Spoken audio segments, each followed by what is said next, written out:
Hello and welcome back to Let's Play Wrath of the Righteous with me, Break It Down. Let's check out the Battlebliss Arena.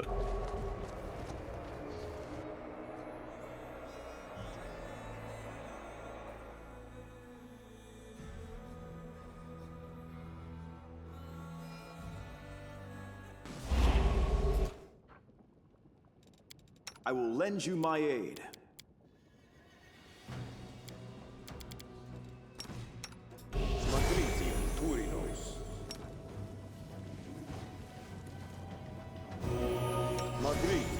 Turinos.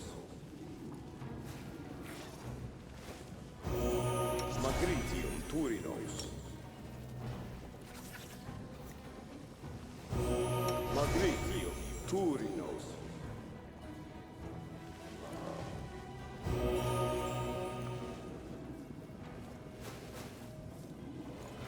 I'm not sure we did 9 straight damage to Olberg.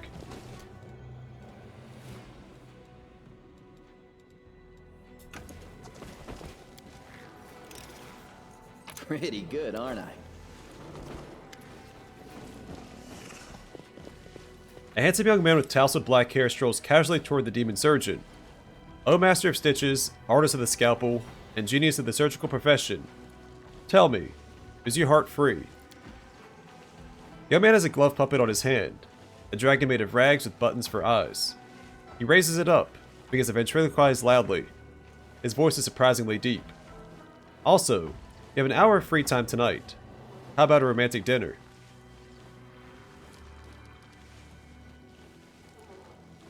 Are you trying to flirt with him? The young man gives you a sly wink and continues his conversation with the demon. No, I'll not say that my heart is free. Right now, it contains 3 copper rods, 200 grams of enchanted quicksilver, and a fair dose of lamia liver extract. He pauses, gives the young man an appraising glance. But I could give you an hour or 2 of my time, for something other than dinner. Has anyone ever told you that you have beautiful, smooth skin? I happen to be in need of some. The young man definitely steps aside to avoid the demon's outstretched claws. He jots something down in his notebook. Done. Excellent source material. Now I'll go have a drink or 2 in the tavern, and get to work. Alright, let's go check out the tavern and talk to this guy.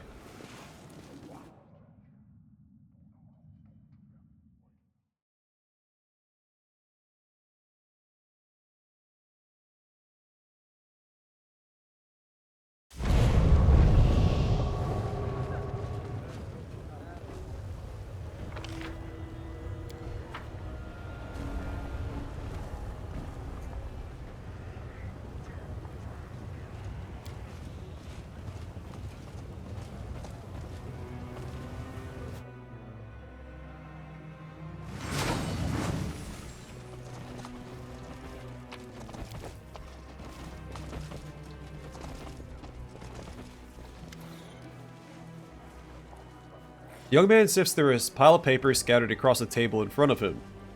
He jots down notes excitedly, pausing occasionally to take a sip of the nondescript liquid in his mug.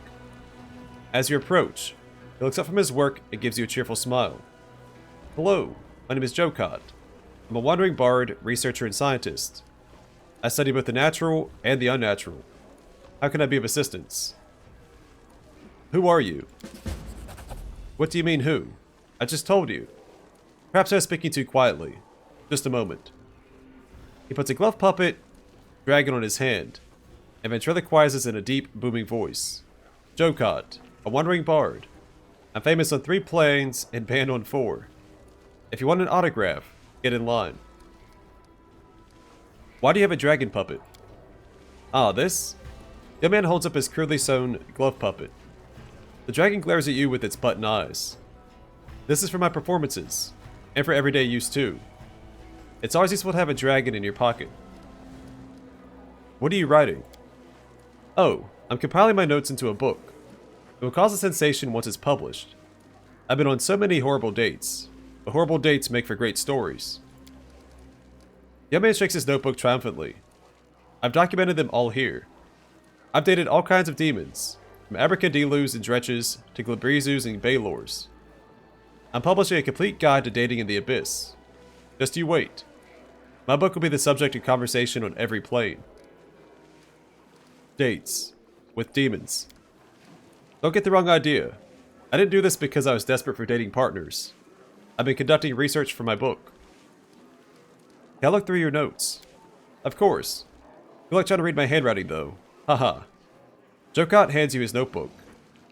He holds up his glove puppet dragon, and ventriloquizes in a deep voice. Rejoice, puny mortal. You're about to read the first draft of my future interplanar bestseller.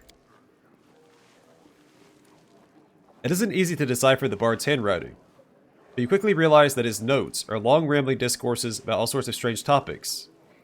From advice on how to take an abracadillo to an art exhibition, to practical suggestions for properly rubbing a Vivacia's snout. He also recommends that you take Bremorex restaurants with spicy cuisine, and Omoxes to mud spa resorts. It is certainly an unusual collection of romantic hints and tips.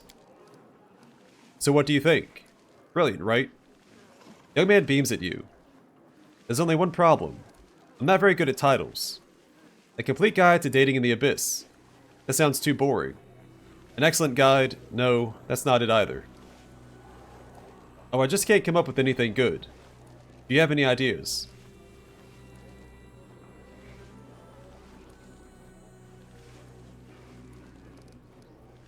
Well, I do like alliteration. You need the title to sound authoritative. Something like Dates with Demons, an unabridged, unbridled, and untamed guide to dating in the abyss. Oh. The young man is clearly impressed. He writes down your idea in his notebook. That's perfect. With a title like this, my book will sell like hotcakes. Thank you. But I must reward you for your help. What can I give you? Oh, I've got an idea. Jeocot rummages through the contents of his bags for a moment, and then pulls out a multicolored shirt. I don't wear things like this anymore. I've recently changed my style. But it is enchanted with some helpful spells. Take it. It might be useful. And after my book is published, feel free to come back for an autograph. The bard smiles at you, and returns to his work. My guide will be an interplanar sensation. Now I just have to finish it. Alright, Happy Traveler's shirt. The shirt increases the wearer's base speed by 10 feet. In addition, whenever the wearer travels for 50 feet or more in a round, they are affected by the greater invisibility spell for 1 round.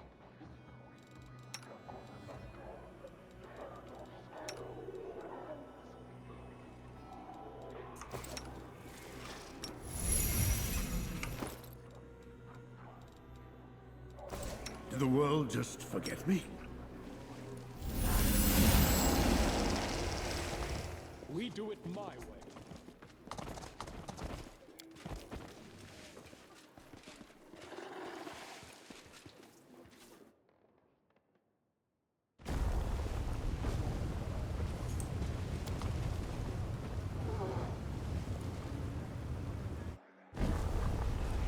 Follow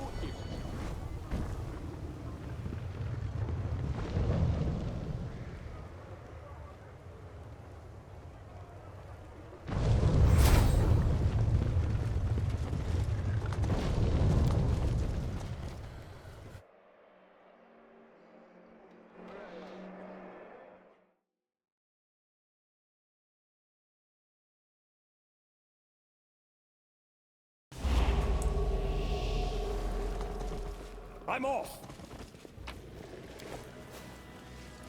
Alright, the Arena Healer. A demon in a blood-spattered apron fussily shoves a few foul-looking chunks of flesh into his apron pockets. His fingers are fitted with horrible steel claws. You hear the unpleasant sound of metal on metal as he slides them against one another like scissors. He looks up in your direction with an insane grin, and his voice makes your skin crawl. Are you one of the gladiators? You need a healer? Or are you here because you want to become more powerful? The demon inspects land closely. Oh, what a curious specimen. Who stitched you up? That's an interesting horn. And those scales, look how they reflect the light. How much reptile is there inside of you? Can you climb walls? Or detect the changes of temperature outside? If I cut off your hand, will it grow again? The demon's clawed hands reach toward land seemingly of their own accord. I'm almost certain it won't grow again. But what about you? I hope your hands grow back. Because if you don't keep them off me, you'll need a new pair. Can you make me stronger? The healer looks at you eagerly, with the shrill screech of metal against metal as he rubs his steel claws together excitedly. Ah, for 30,000 gold, I'll set you up into something better. Much, much better. I beg you to reconsider. The power he promises is tainted by corruption. No deal. The demon examines you with a sigh. He looks visibly disappointed. A shame. You could have been made magnificent. Never mind, though.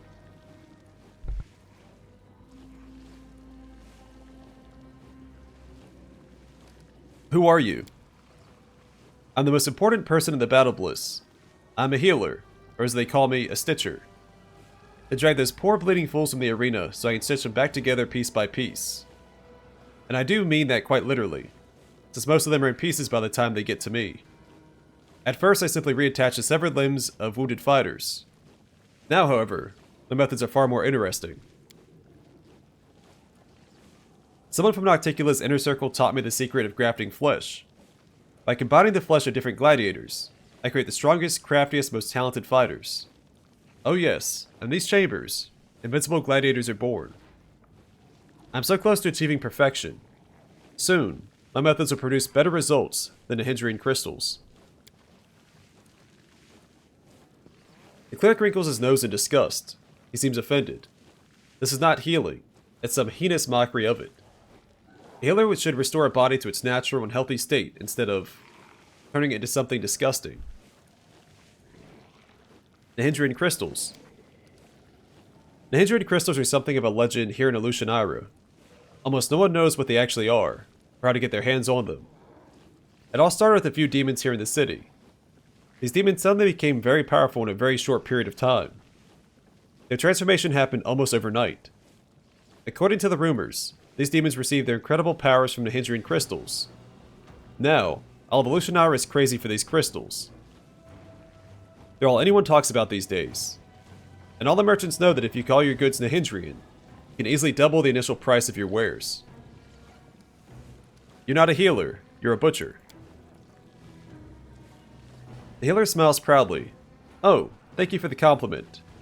I'm indeed quite proficient with an axe and a cleaver. And of course, I'm very good with the thin blade that I use for the dissection of jugular vein. Sorry, of the jugular vein. You know, not every specimen turns out to be viable. I have such a soft, tender, and compassionate nature. I just can't bear to watch others suffer. I could use the help of a healer. The demon dismisses you with a wave of his hand. I don't bother with regular wounds. They're not worthy of my craft. Just drink a potion, and you'll be fine.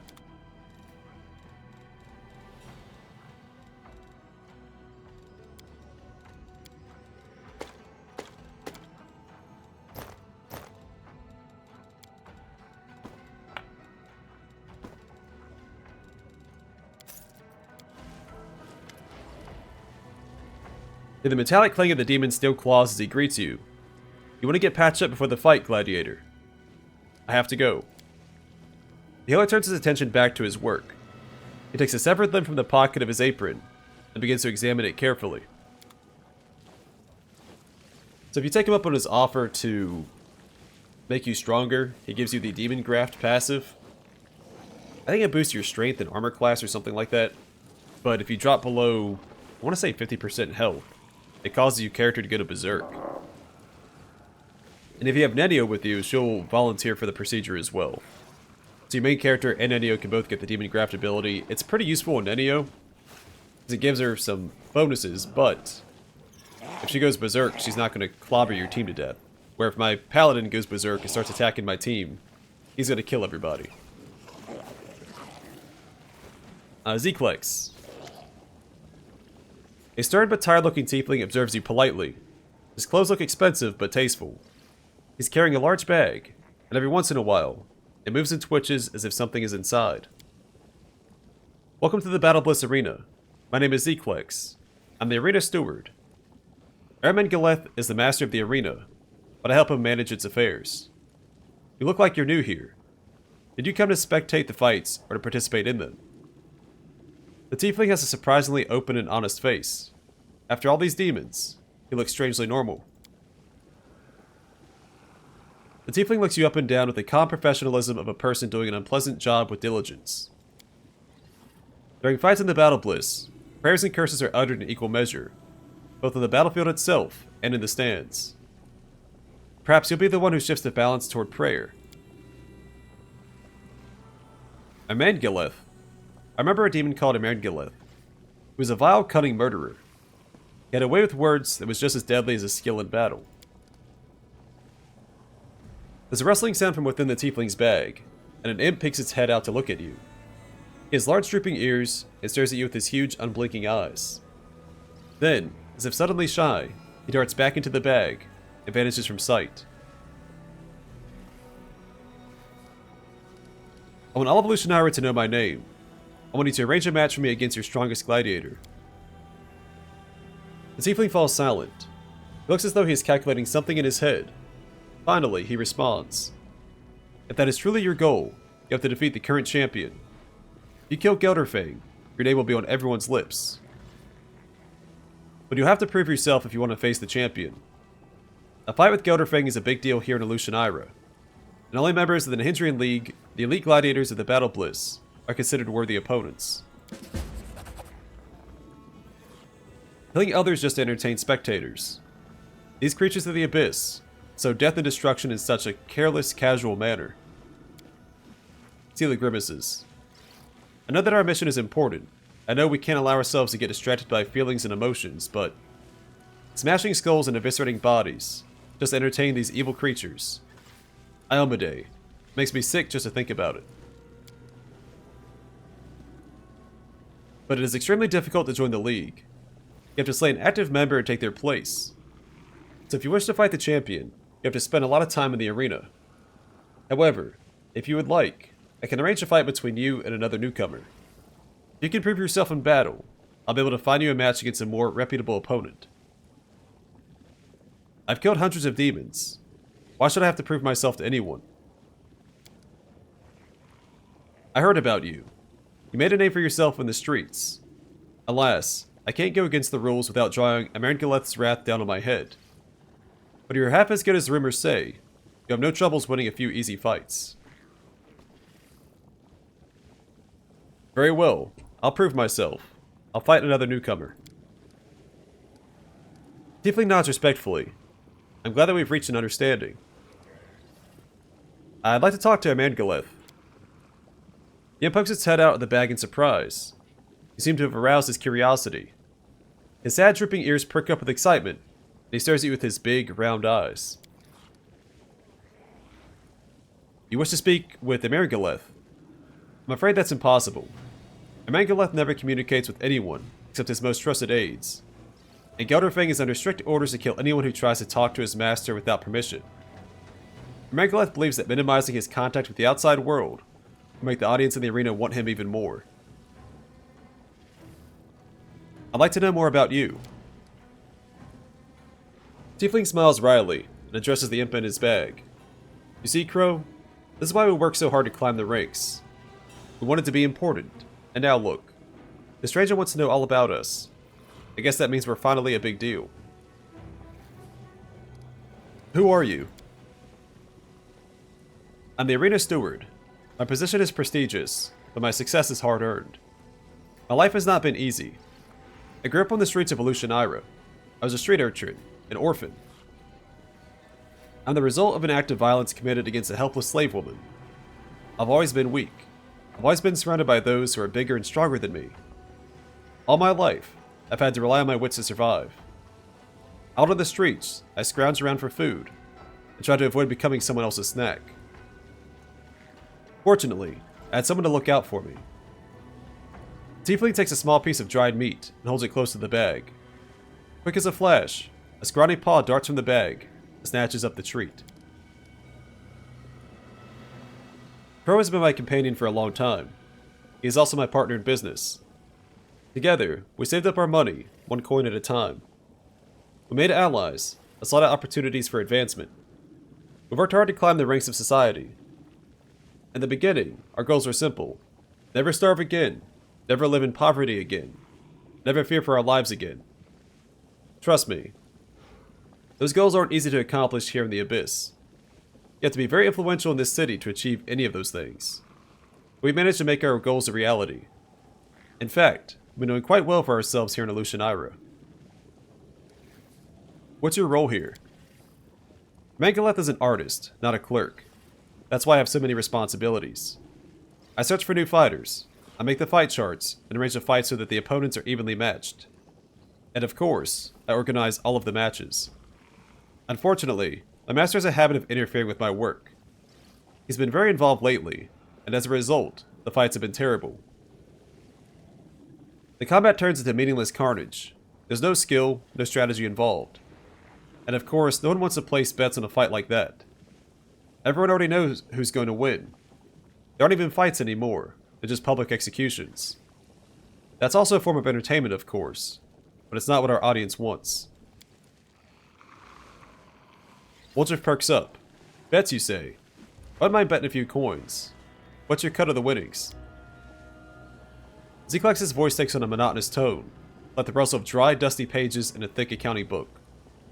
Our normal cut is 20%. The number goes down to 10% if the betting ratio is 3 to 1 against the winner. And it goes up to 30% if the odds are 3 to 1 or more in favor of the winner. Celsius looks at Woljif in exasperation. Woljif, you're a swindler yourself. You should know better than anyone that gambling only brings money to those running such games of chance. Save your coin. Alright, mother, calm down. I'm a professional pickpocket, you know. I'm something of an expert at acquiring gold. I won't leave empty-handed. But if it makes you so uncomfortable, you can just look the other way.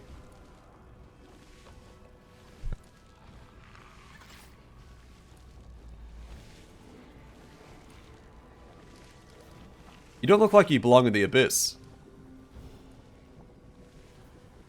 The imp peeks out of the bag, and the tiefling grins as he pats his companion's tiny little head. That's because I like to stay organized. When I was growing up, I made a mental list of all my possessions, my money, my enemies and allies, my schedule, and my goals. I was weaker than everyone else, and these mental calculations helped me to survive. It was the only advantage I had, the only way I could gain the upper hand. And keeping lists became a habit. I found that it disciplines the mind, keeps my thoughts organized. I'm an accountant by nature, and my ability to bring order to a place where chaos reigns has turned out to be a profitable skill. Who is that imp hiding in your bag? Tiefling smiles as a little creature peeks curiously out of the bag. It has big drooping ears, a small round face, and big round eyes that gaze at you curiously. This is Crow. He's my business partner. He also happens to be my familiar. I have no idea how he wound up in the Abyss, but he's not had an easy time of it either. If our paths hadn't crossed, we'd both be dead by now. He's probably the only one I truly trust. The imp fidgets beneath your gaze, and finally darts back down into the bag to hide. It is odd to see an imp, an infernal creature here in the Abyss. The fundamentally chaotic energy of this place must be repugnant to a creature born in the plane of order and evil. Your imp is an infernal creature. How has he managed to survive here in the Abyss? Zeklex looks at you with respect. It's nice to meet a person who knows the difference between an imp and a quasit. Yes, Crow is a devil, though a lesser one. I have no idea how he ended up here, but at the time we met, he was extremely unwell. Staying in the Abyss is not much easier for him than staying underwater would be for a mortal. That's how I spent the first real money I managed to earn here. On this fine, stolen-to-order bag. It's had magic symbols sewn inside it that make its interior bearable for Crow. I have no more questions. I'm glad I could satisfy your curiosity. I'd like to know more about the Battlebliss. What would you like to know? The arena's operations are simple. It functions like a pyramid. The spectators are at the lowest level. Regular gladiators are on the next tier, followed by members of the Nahindrian League. The champion towers above them all, and the master of the arena stands on his shoulders like an omnipotent god. Tell me more about what happens in the arena. The Battlebliss is a gladiatorial arena. You must understand, fights are a big deal in Alushanira, Excuse me. They are the city's primary source of gossip and entertainment, but they are much more than that. These gladiatorial matches serve as a kind of ritual, a daily offering to the demonic way of life. And these daily offerings, these rituals, are performed in the Battlebliss. In a way, it's more of a temple than an arena. The arena is the only reason this city is still standing. Without the Battlebliss, the demons would have brought Illusionira to ruins long ago. But instead of tearing down the city with their rage and their desire for slaughter, they come here to quench their thirst for blood.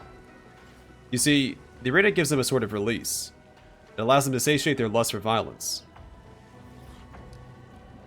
Who runs this place? His name is Embark. He's a Cambion. He was born in the Abyss as the offspring of an incubus and a mortal woman. Incubi are naturally persuasive, but Embark's father was especially skilled at using his words to manipulate and control. While his son inherited his silver tongue, his ability to influence a crowd is unmatched.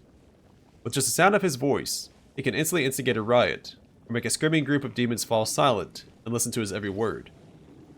When he warms up the audience, the spectators are ready to jump into the arena and fight the gladiators themselves. Who is the strongest fighter in the arena? The champion's title is currently held by an incubus named Gelderfang. He's the deadliest of Embark's fighters and serves as his bodyguard. He is a true artist of death and destruction. Of course, there are other fighters in the Abyss who are more dangerous, but no one can kill like he does. He makes every death exquisite, and prolongs the agony and suffering of his opponents.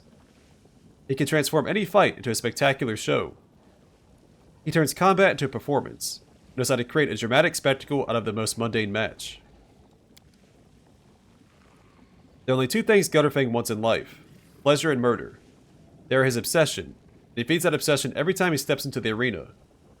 After all, everyone in Illusionira knows his name, and the audience yells it at the top of their lungs every time he kills one of his rivals. What is the Nahindrian League? It's an odd name, I admit, but it's in keeping with the latest trend. Nahindrian is a very popular word in Illusionira these days. The Nahindrian League is led by the arena's current champion, Gelderfang, and only the very best gladiators can become members. The fighters of the league belong to Embark, and all of them are demons. Illusionira serves as a crossroad between multiple worlds, and fighters come from many different planes to perform in the arena. I've heard of Nahindrian crystals. You get them if you're a member of the league. Zeklex gives you a faint smile. They'd like you to believe that, but no. The members of the Nahindrian League are no different than the Nahindrian booze vendor in the taverns, or the Nahindrian whip supplier at the flesh markets. None of them actually have access to the crystals. I've heard that Nahindrian crystals contain immense power. Gelderfang would love to have one, and there are rumors that Embark promised him a crystal in exchange for his services as a bodyguard. Of course, it wouldn't surprise me to find out that Embark was lying.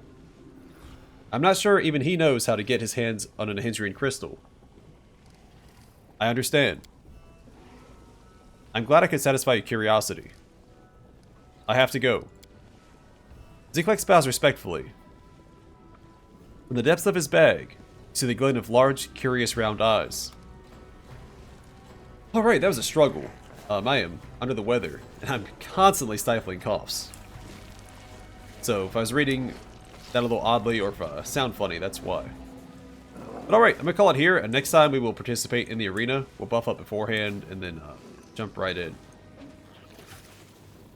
But for now, thanks for watching. Hope to see you guys in the next one.